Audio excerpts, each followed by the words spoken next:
গুৰুজনে নামঘোষাত বৰ সুন্দৰভাৱে লিপিবদ্ধ কৰি থৈ গৈছে যে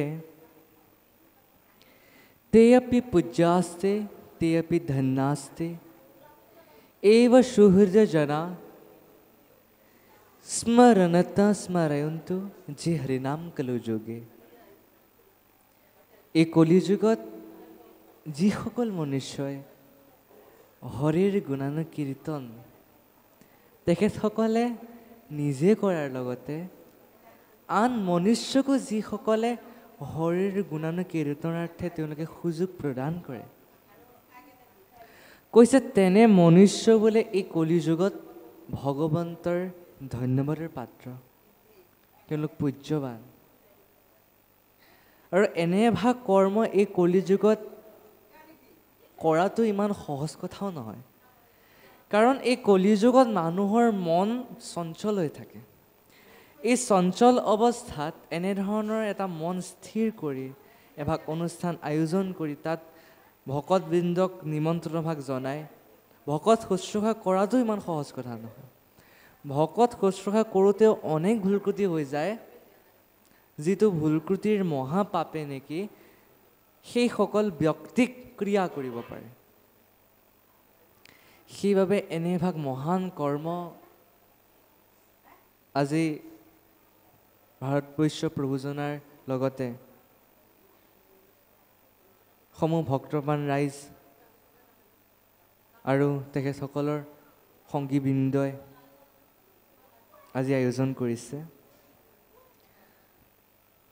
আমি সবে বৈশ্য প্ৰভুজনাৰ লগতে ৰাইজ আৰু তেখেতৰ সংগীবৃন্দ সমস্তকে আমি ধন্যবাদ জ্ঞাপন কৰিছোঁ, কাৰণ আমাৰ সবক কিছু সময়ৰ বাবে এই মহাভাগৱত শাস্ত্ৰভাগ কীৰ্তন কৰিবলৈ সুযোগ দিয়াৰ বাবে কৃষ্ণ।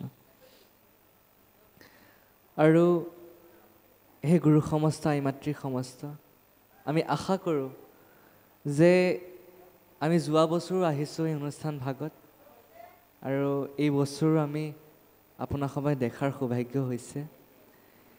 সেইবাবে অনুষ্ঠানভাগ যাতে আৰু ডাঙৰ হওক, আৰু যাতে অনুষ্ঠানভাগ আয়োজন কৰি থাকিব পৰা হওক, প্ৰতি বাৰ্ষিকীভাৱে যাতে অনুষ্ঠান কৰি থাকিব পৰা হওক, লগতে সকলো ভক্তপ্ৰাণ ৰাইজে সহায় সহযোগিতা কৰি যাতে এই অনুষ্ঠানভাগ যাতে আৰু আগলৈ লৈ যায়, তাৰে আমি ভগৱন্তৰ ওচৰত প্ৰাৰ্থনা জনাওঁ আৰু আপোনাক সবকো বিনম্ৰভাৱে আমি অনুৰোধ জনাওঁ। কৃষ্ণ।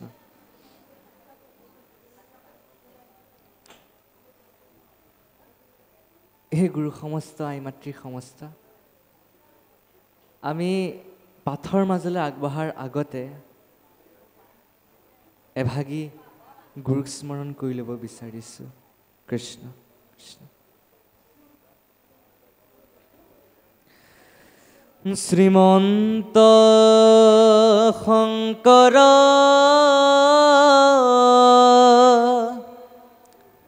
হৰি ভকতৰ জানা যেন কল্পতৰু,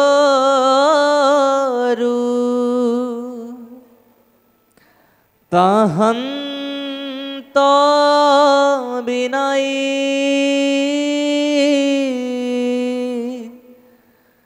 নাই নাই নাই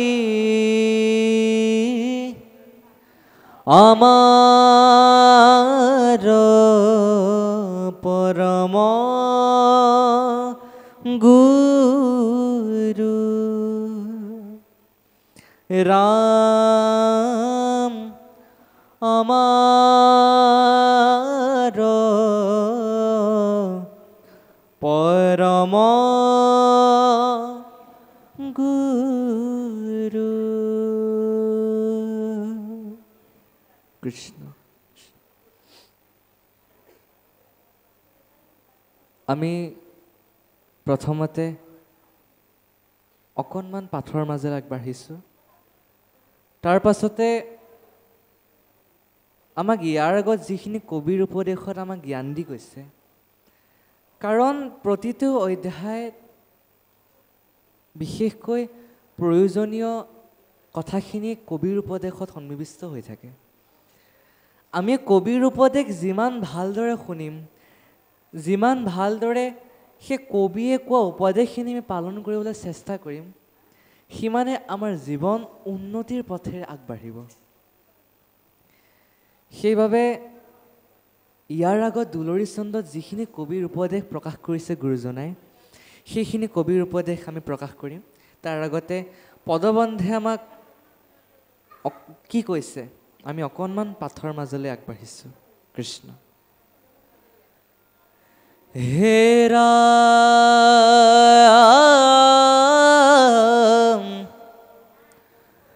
মৈত্ৰেয় অৱদতি শুনি উকাত পৰ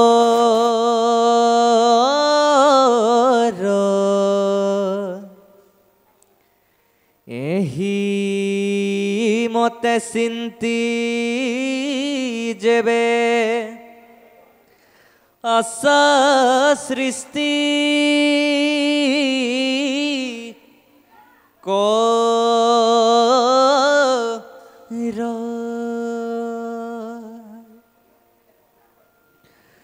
পাছে প্রভু ভকত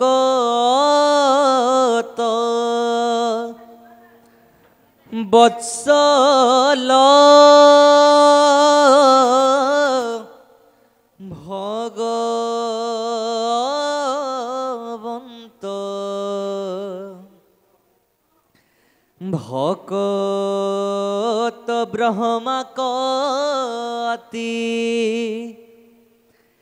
চিন্তা দেখি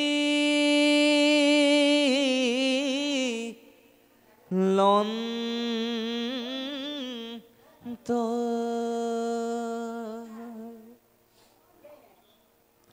ও ক্রিয়া করি বাক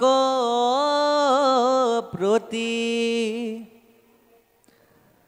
জগতর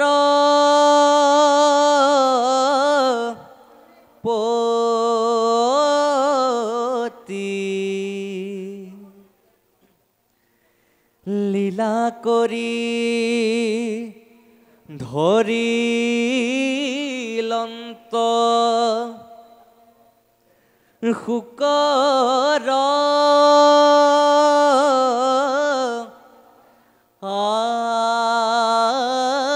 আকৃতি অগুস্থ প্ৰমাণতি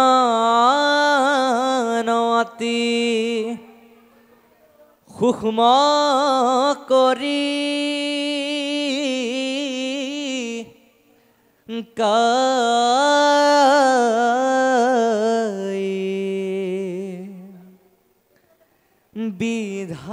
বিধাতাৰ নাসাৰন্ধ্ৰে বাস ভৈলা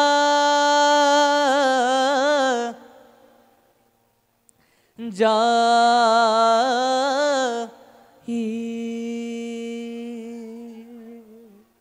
কৃষ্ণ।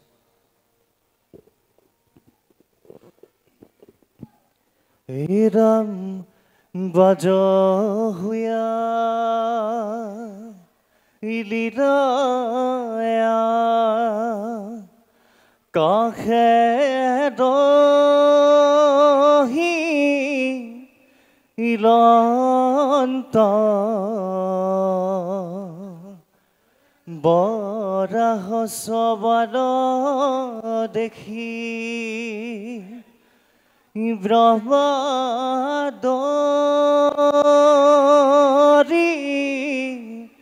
লন্ত এরাম ক্ষণে কবা শিল বনা ইমত্ৰ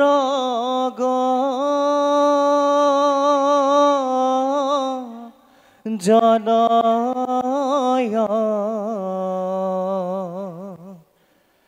দেখিয়া ব্ৰহ্মাৰ মনে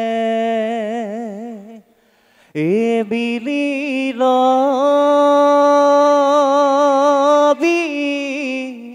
স্ময়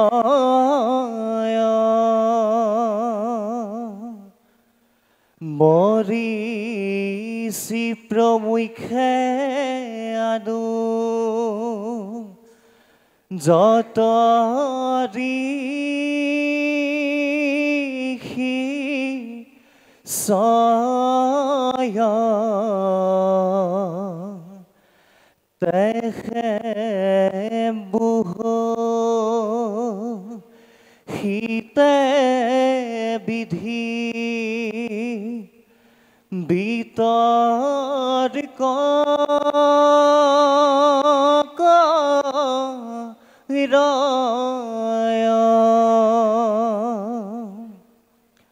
ইটো কিবা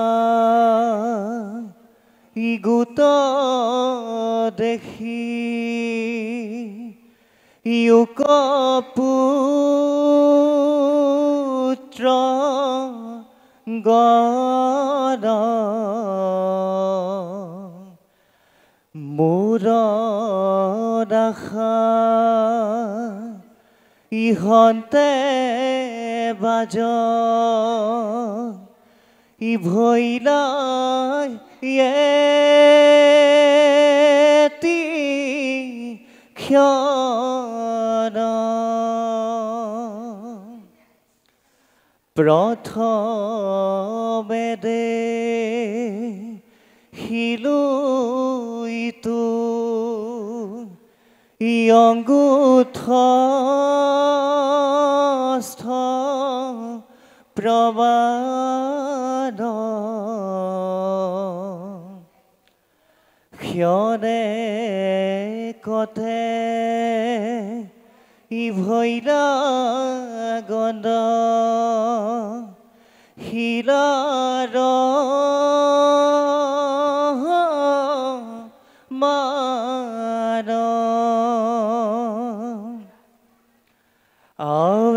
আৱেকিনো চিত্ৰ ইটো কপট শুকৰ পৰম স্ৰজৰূপ দিব্যকৰে ইয়ৰ কৃষ্ণ কৃষ্ণ। হে উপস্থিত প্ৰভু আৰু আই সমস্ত, আচলতে আজি প্ৰভু সমস্ততকৈ আই সমস্ত বেছি, নহয়নে? আছে পিছত আছে বাৰু, আচলতে প্ৰভুসকলতকৈ আই সমস্ত বেছি আজি। যা হওক, যিসকল আজি নামঘৰত উপস্থিত আছে সকলোকে আমি সেৱা ধৰি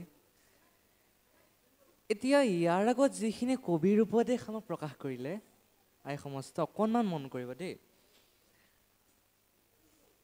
আমি যদি চাবলৈ যাওঁ মহাভাগৱতখন কিয় সৃষ্টি হৈছিলে, সকলোৱে এটাই প্ৰকাশ কৰিব বা সকলোৱে জানে যে জগত উদ্ধাৰৰ বাবে বা আমি তৰণৰ পথ বিচাৰিবৰ বাবে মহাভাগৱতখন সৃষ্টি হৈছিলে। চাবা, ভাগৱতৰ যিটো অৰ্থ, তাৰ অৰ্থৰ লগত ভাগৱতখন সৃষ্টিৰ সম্পৰ্কে এটা সম্পৰ্ক আছে, এটা সম্বন্ধ আছে। চাব, শ্ৰীমদ ভাগৱত, শ্ৰীমদটো কাৰ আগত লাগে? প্ৰথম কথাটো এইটো, শ্ৰীমদটো কাৰ আগত লাগে? এতিয়া আমাৰ প্ৰত্যেকজন ব্যক্তিৰ নামৰ আগত এটা এটা শ্ৰী লাগি আছে, যে শ্ৰী অমুক অমুক, কিন্তু আমি যেতিয়া আমাৰ মৃত্যু হ'ব তেতিয়া এই শ্ৰীটো বাৰু থাকিবনে? নাথাকে, আঁতৰি যাবগৈ। চন্দ্ৰবিন্দু আহি যাব বা স্বৰ্গীয় আহি যাব বা বৈকুণ্ঠীয় অমুক। কিন্তু ভাগৱতখনৰ শ্ৰীটো কেলে দিলে? কাৰণ ভাগৱত মানে হৈছে বান্ময় মূৰ্তি অৰ্থাৎ ভগৱন্ত। ভগৱন্ত সদায় জীৱন্ত। ভগৱন্তৰ বাৰু কেতিয়াবা মৃত্যু আছে নেকি বাৰু? নাই। ভগৱন্ত সদায় জীৱন্ত কাৰণে এই ভাগৱতখনৰ আগত সদায় শ্ৰীটো লাগি থাকে। আৰু মদ মানে হৈছে এখন সুন্দৰ, ভাগৱত বুলি ইয়াত শাস্ত্ৰত উল্লেখ কৰা হৈছে। এতিয়া ভাগৱতৰ অৰ্থটো এটা শ্লোকৰ দ্বাৰা জানিব পাৰোঁ এনেধৰণে, ভা তিতি সৰ্বলোকেষু গীয়তে শনকাদেৱী वर्तन्ते सर्ववेदेषु त्रैवेद सकलं जगत इति कथ्यते भागवत। এতিয়া প্ৰত্যেকটো লাইনে আপোনালোকক আমি অকণমান প্ৰকাশ কৰোঁ। ভা তিতি সৰ্বলোকেষু, ভা মানে হৈছে যিখন ভাগৱত নেকি সকলো ঠাইতে বিদ্যমান হৈ আছে। ঠাইত মানে কি? স্বৰ্গ, মৰ্ত, পাতাল, বৈকুণ্ঠ আদি সমস্ততে কি হৈছে? বিদ্যমান হৈ আছে। এইটো ভাৰ অৰ্থ।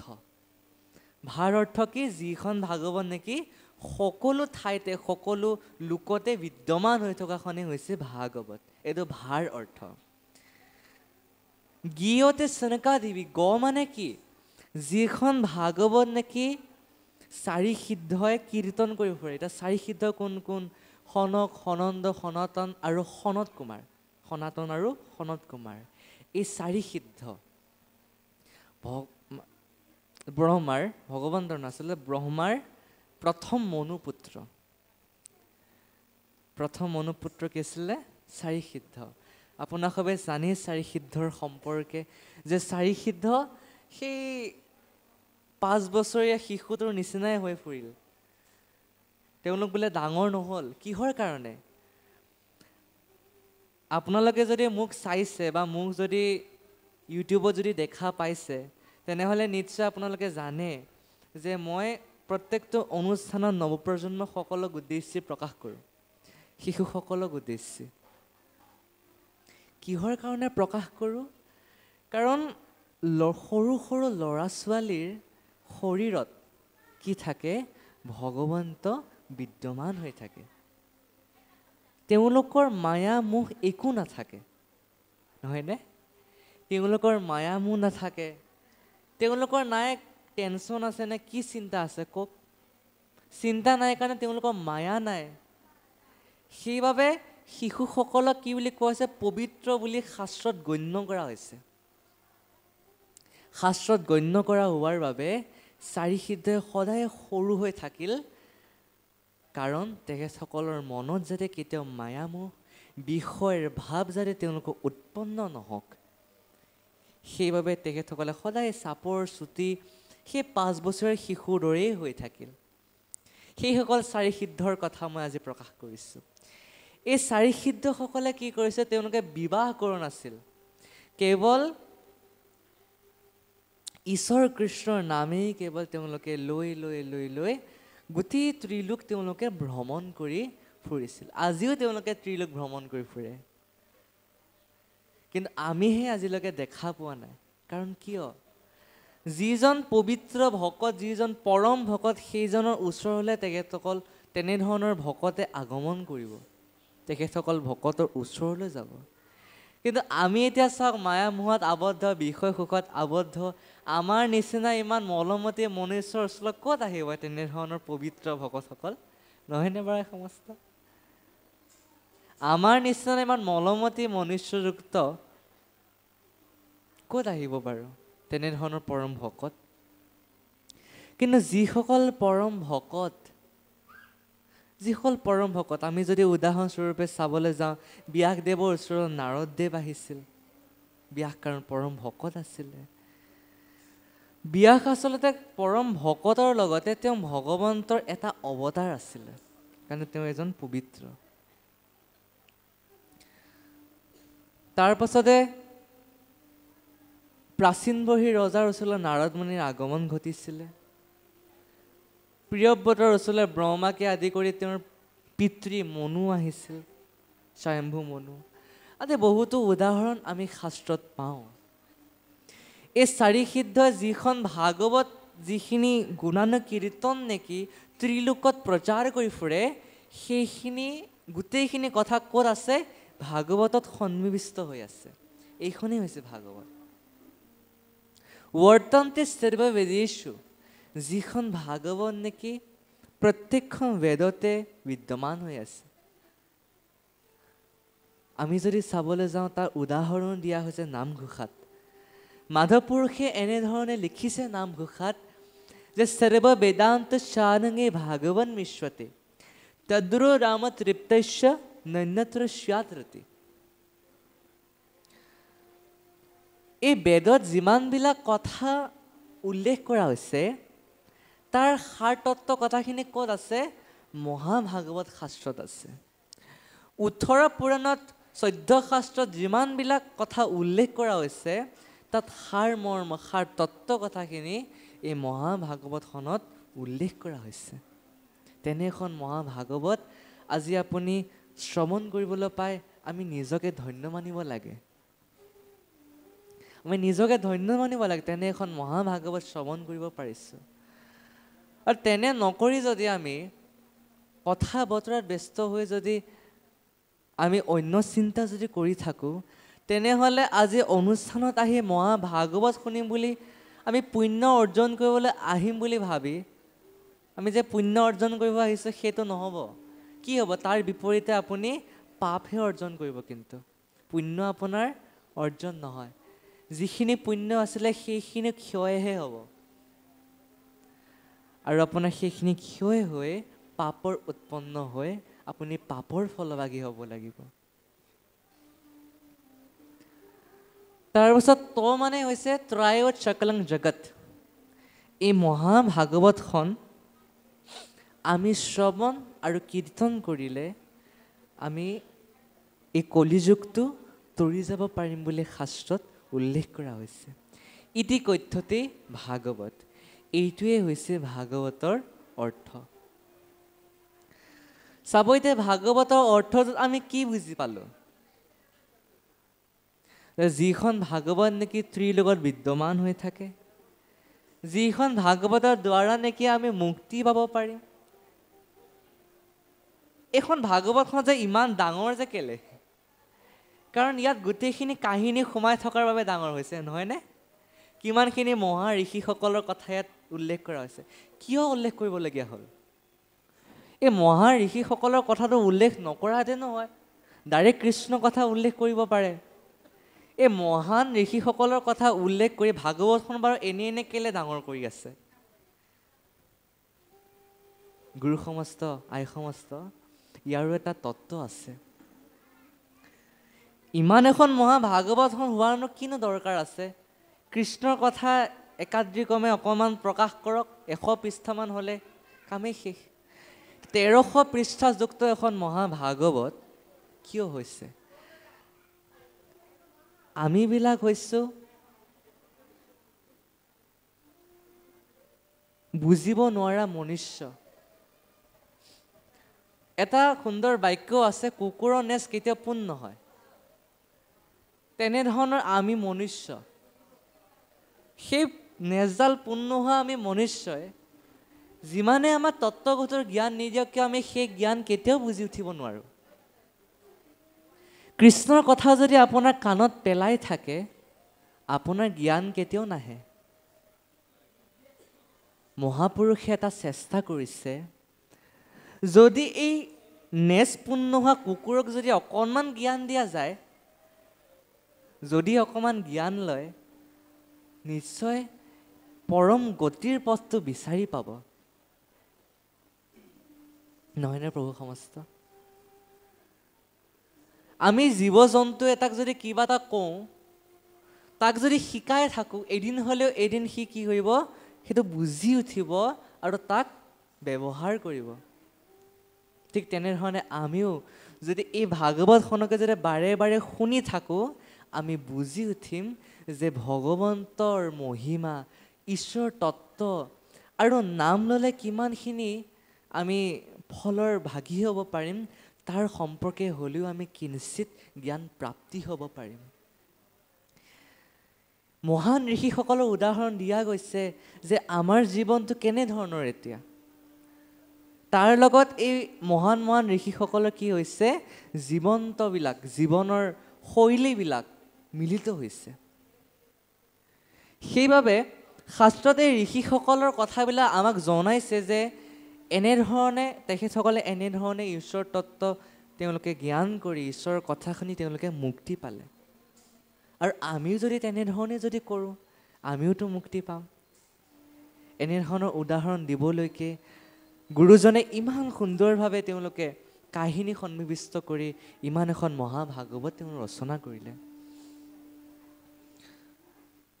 ইটো কৰ্ম আনে কৰন্তা নাহিকে বিনে প্ৰভু কৃপাময় আবে আমি আত কোনো কৰ্ম কৰোঁ সৃষ্টি বা কিমতে হয়।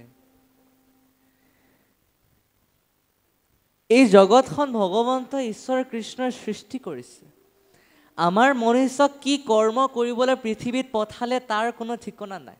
তাৰ সেই কথাটো পাহৰিলোৱে, কিন্তু আমি ভগৱন্তে যিবিলাক কৰ্ম নেকি কৰিবলৈ দিয়া নাই সেইবিলাক কৰ্মত আমি মছগুল হৈ আছোঁ কৰি। যিবিলাক কৰ্ম কৰিবলৈ ভগৱন্তই আমাক পঠালে সেইবিলাক কৰ্ম আমি নকৰিলোঁ জীৱন্ত অৱস্থা।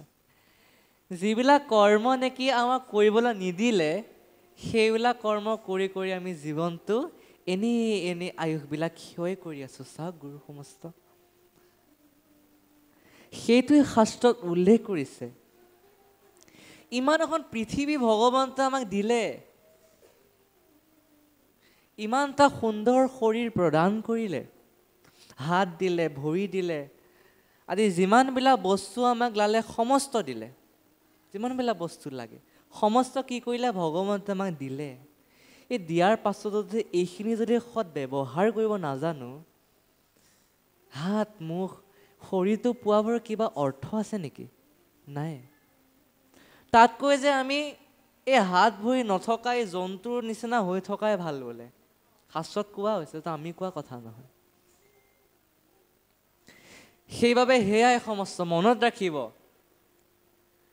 জীৱন্ত অৱস্থাত যিহেতু জীৱন লৈছে, যিহেতু জন্ম লৈছে মনুষ্য ৰূপে, সদায় সৎ কৰ্ম কৰি ঈশ্বৰ ভক্তি কৰিবলৈ শিকক। জীৱনটো কিমান দিনীয়া আমি নিজেই নাজানো। যিকেইদিন থাকোঁ যাতে ঈশ্বৰ ভক্তি কৰি জীৱনটো শেষ কৰিব পাৰোঁ তাৰ ব্যৱস্থা কৰক। তাৰ ব্যৱস্থা আপুনি কেনেদৰে কৰিব? হৰি ভক্তি কৰিবলৈ ভকত হ'ব লাগিব। সকলোৱে কিন্তু ভকত হ'ব নোৱাৰে। আজি ধুতিখন পিন্ধিলোঁ, গামোচাখন ল'লোঁ, চেলেংখন ল'লোঁ, সেইজনে ভকত হ'ব নোৱাৰে। ভকত হোৱাৰ গুণ লাগিব। ভকত হ'বলৈ মানুহৰ এটা শুদ্ধ মন লাগিব। ভাৰতবৰ্ষই হৈছে আমাৰ ইমান এখন ভাল দেশ, যিখন দেশত মাছ মাংস পিঁয়াজ নহৰু খালে পাপ লাগে, কিন্তু চোৰ ডকাইত এইবিলাক কৰিলে পাপ নালাগে, নহয়নে বাৰু? এইখনে আমাৰ একমাত্ৰ এখন দেশ আছে যিখনত বেয়া কৰ্ম কৰিলে পাপ নালাগে, মাছ মাংস পিঁয়াজ নহৰু খালে পাপ লাগে। একমাত্ৰ এইখনেই শ্ৰেষ্ঠ দেশ। এইখনে বাৰু ভাৰতবৰ্ষ নেকি? গুৰুজনে যিখিনি শিক্ষা দি থৈ গ'ল এইখিনিয়ে নেকি বাৰু? চাওক হে গুৰু সমস্ত, মাতৃ সমস্ত, প্ৰকৃত ভকত হ'বলৈ হ'লে আপোনাৰ মনত এক ভক্তিৰ লক্ষণ থাকিব লাগিব। আপোনাৰ যদি ভকত হোৱাৰ লক্ষণ নাথাকে, ভক্তি কৰাৰ যদি লক্ষণ নাথাকে, সেইজন ব্যক্তি কেতিয়াও ভকত হ'ব নোৱাৰে।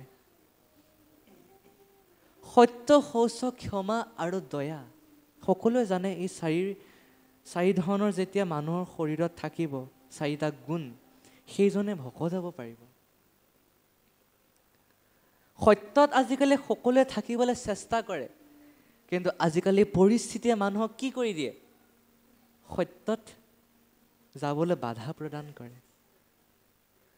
আজিকালি সমাজে ঠাট্টা কৰে সত্যত থাকিলে এই কলি যুগত যুধিষ্ঠিৰ হ'ব আহিছ সমাজে মানে ঠাট্টা কৰিবলৈ আৰম্ভ কৰে কিন্তু চাব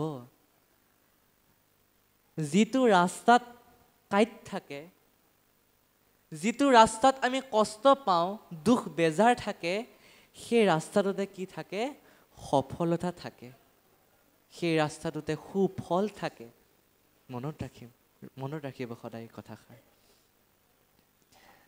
সেইবাবে ভাগৱতত উল্লেখ কৰা মতে যিকেইটা গুণৰ আশ্ৰয় আমি ল'ব লাগিব জীৱন্ত অৱস্থাত সেইকেইটা গুণ ল'বলৈ চেষ্টা কৰক কাৰণ আপুনি যদি আজি ভাল কৰ্ম কৰিবলৈ চেষ্টা কৰে আপোনাক মানুহে সদায় কেঁকুৰাৰ দৰে টানিবলৈ চেষ্টা কৰিব উন্নতিৰ পথেৰে যদি যাবলৈ চেষ্টা কৰে সদায় কেঁকুৰাই আপোনাক টানিবই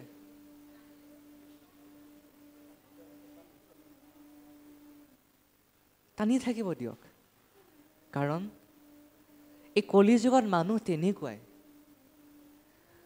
আপুনি এই কেঁকুৰাৰ নিচিনা মানুহে টনাৰ পাছত আপুনি টানি পেলাই আপুনি তেখেতসকলৰ শাৰীত পৰি যাবনে বাৰু আপোনালোকেও কি আপুনি উন্নতিৰ পথে যোৱাৰ পাছত মানুহে আপোনাক ঠাট্টা কৰাৰ পাছত আপুনি গোটেইখিনি কাম মানে বাদ দি পেলাই কাম নাইকিয়া মানুহ হৈ থাকিব নেকি বাৰু এটা সমাজখন তেনেকুৱাহে হৈ পৰিছে সেইবাবে হে গুৰু সমস্ত আই মাতৃ সমস্ত মানুহে যিমানে আপোনাক ঠাট্টা নকৰক কিয় মানুহে যিমানে আপোনাক সবাক ইনচাল্ট নকৰক কিয়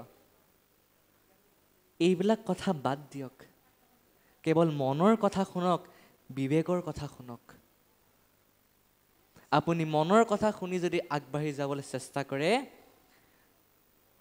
আপোনাৰ এই ঠাট্টা কৰা মানুহখিনিয়ে এদিন আপোনাৰ প্ৰশংসা কৰিব শংকৰদেৱক আগতে কি কৰিছিলে মানুহে খেদিছিলে ঠাট্টা কৰিছিলে আজি সেইসকল মানুহে আজি তেখেতসকলক কি কৰিছে প্ৰশংসা কৰিছে আপুনি ভাল কাম কৰি যাওক ভাল কাম কৰি যাওক যিসকল ব্যক্তিয়ে আপোনাক অসন্মান কৰিবলৈ চেষ্টা কৰিছে সেইসকল ব্যক্তিয়ে আজি আপোনাক প্ৰশংসা কৰিব এইবিলাক আচলতে আমাৰ জীৱনৰ সংঘটিত হোৱা এক কথা যিবিলাক নেকি আমি সকলোৱে জানো এটা আমি ক'বলগীয়া কোনো কথা নহয় আমি সকলোৱে জানো এইবিলাক কথা কিন্তু প্ৰাসংগিকতাত আহি পৰিল যে ভকত হোৱাৰ সহজ কথা নহয় কাৰণ সেইটো প্ৰাসংগিকতাত আচলতে কথাষাৰ আহি পৰিলে কাৰণ আমি ভকত কেনেদৰে হ'ব পাৰিম ভকতৰ আচল তাত্ত্বিকতা কি আমাৰ আগৰ ব্যাখ্যাকাৰ প্ৰভুজনে বৰ সুন্দৰভাৱে ব্যাখ্যা কৰি গৈছে তেখেতক আমি সেৱা ধৰিছোঁ জয় জয়তে আসনত বহি থকা আৰু যিমানবিলাক পাঠক ব্যাখ্যাকাৰ আছে আমি সুযোগতেই আমি সেৱা ধৰিছোঁ তেখেতে কৈ গৈছে মহাভাগৱতৰ কথা প্ৰত্যেকজন ব্যক্তি এজন মহাভাগৱত হ'বলৈ পাৰিব লাগিব আমি নোৱাৰোঁ এতিয়া মহাভাগৱত হ'বলৈ এইটো শিক্ষা কেতিয়াৰ পৰা লাগে একেবাৰে সৰু অৱস্থাৰ পৰা মাক দেউতাককে আদি কৰি সমস্ত কি হ'ব লাগিব মহাভাগৱত হ'ব পাৰিব লাগিব তেতিয়াহে সন্তানে মহাভাগৱত হ'ব পাৰিব আপুনি যদি বেয়া কৰ্ম কৰি সন্তানটিক ভাল কৰ্ম কৰিব দি থাকে সি কেতিয়াও ভাল কৰ্ম নকৰে কিন্তু আপুনি যদি কিবা বেলেগ কৰ্ম কৰি যদি সেই পথেৰে ল'ৰাটোক নিব বিচৰা নাই সেই পথেৰে নিব নিবিচাৰি যদি বেলেগ পথেৰে লৈ দিব বিচাৰি থাকে সন্তানটিক কেতিয়াও নাযায় কাৰণ মাক বাপেকৰ যি চৰিত্ৰ তাকহে কিন্তু সন্তানে কি কৰে নিৰীক্ষণ কৰে তাক নিৰীক্ষণ কৰিহে আগবাঢ়ি যায় মাক বাপেকে যদি বেয়া কৰ্ম কৰে সন্তানটিক আপুনি ভাল পথেৰে লৈ যাব বিচাৰিলে ভাল পথেৰে কেতিয়াও নাযায় কাৰণ আপোনাক কি কৰিব নিৰীক্ষণ কৰিব আপুনি ভাল হওক সন্তানটিৰ আগত আপুনি ভাল হৈ দেখুৱাওক সন্তানটি এনেই ভাল হ'ব বুজিছে গুৰু সমস্ত বহু কথা আছে ভকত হোৱাৰ আচলতে ইমান সহজ কথা নহয় পদৰ মাজে মাজে ভকতৰ কি তাত্ত্বিকতা ভকত কেনেদৰে হ'ব পাৰি তাৰ কথা আমি বৰ্ণন কৰিবলৈ চেষ্টা কৰিম গুৰু সমস্ত। এতিয়া আমি পুনৰ পাঠৰ মাজলৈ আগবাঢ়িছোঁ। আজি যে আপুনি ইমান শান্তিৰে পৃথিৱীখনত যে আছে, পৃথিৱীখন যে ঘূৰি আছে, পৃথিৱীখন যে ৰসাতলত যে এদিন আছিলে, সেইখন ৰসাতলৰ পৰা যে আজি এইখিনি পাইছে, এটা স্থিতিত যে ৰৈ আছে, এইটো কাৰ কৃপাত ৰৈ আছে বাৰু? ভগৱন্ত ঈশ্বৰ কৃষ্ণ।